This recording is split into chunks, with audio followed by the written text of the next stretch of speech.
ఎక్కడెక్కడ ఎప్పుడెప్పుడు ఎలా మాట్లాడాలో, ఎలా మాట్లాడితే అభ్యున్నతి కలుగుతుందో లోకానికి నిరూపణం అనేక కోణాలలో చేసినటువంటి మహాపురుషుడు స్వామి హనుమ.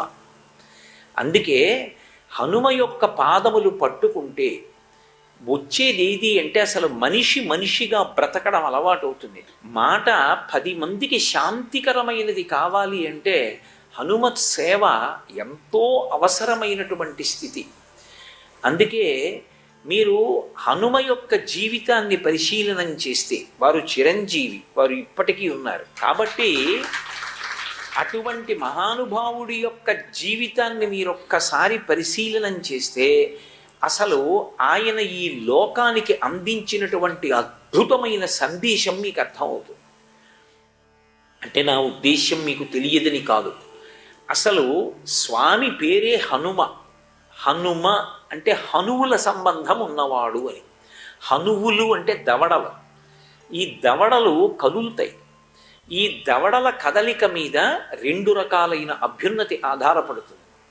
ఈ దవడలు ఎంతకాలం శక్తివంతంగా కదులుతాయో అంతకాలం శరీరం బలంతో ఉంటుంది. ఈ దవడలు కదలడం బలహీన పడిపోయిందనుకోండి, దవడ బలహీనపడ్డం అంటే దవడ లోపల దవడ మీద అమర్చబడినటువంటి దంతపంక్తి ఊడిపోయిందనుకోండి, బలం కోల్పోయిందనుకోండి, బలిష్టమైన ఆహారాన్ని తినలేడు.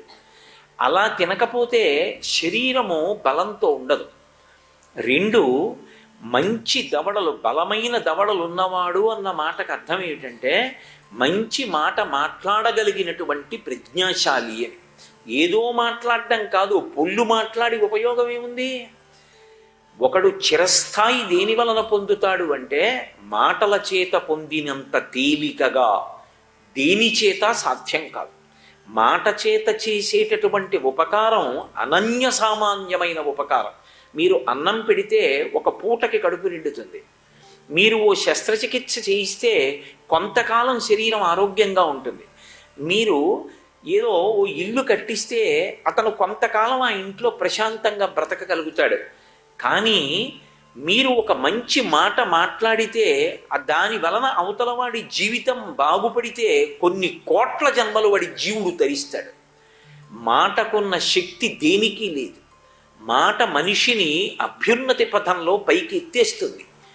వినరాని మాటలు వినడం వల్ల ఎంత పైనున్నవాడు కింద పడిపోతాడు. అందుకే హనుమ అంటే హనువుల శక్తి ఉన్నవారు. అంటే ఆయన దవడల కదలిక అటువంటిది. ఆయన నోటి వెంట వచ్చినటువంటి మాటలు ఏవి ఉంటాయో ఆ మాటలు సారభూతములై ఉంటాయి. విషయాన్ని బాగా పరిశీలించి అర్థం చేసుకుని ఆయా సందర్భాల్లో ఎలా మాట్లాడాలో అలాగే మాట్లాడతారు తప్ప ఒకప్పుడు మాట్లాడవలసినటువంటి మాట ఎంత స్థాయిలో ఎలా ఉండాలో అలా ఉండకుండా నీరసపడి మాట్లాడడం, మంచి సందేశాత్మకంగా అవతల వారికి ఉపశాంతినిచ్చి మాట్లాడవలసినప్పుడు అలా మాట్లాడలేకపోవడం, ఇటువంటి లక్షణాలు హనుమయందు ఉండవు.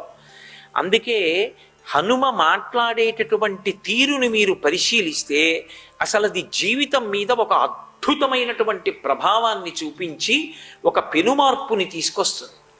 నేను మీకు ఒక ఉదాహరణ చెప్పాలి అంటే మాట మాట్లాడేవాడికి ఎప్పుడూ ఒక లక్షణం ఉండాలి. ఏ లక్షణం ఉండాలి అంటే ఈ క్షణంలో నేను ఈ మాట మాట్లాడితే అవతలవాడు నన్ను మెచ్చుకుంటాడా మెచ్చుకోడా, అది మాట మాట్లాడేవాడికి ఉండవలసినటువంటి ప్రథమ లక్షణం కాకూడదు. రామదూత హనుమాన్, శ్రీరామదూత హనుమాన్.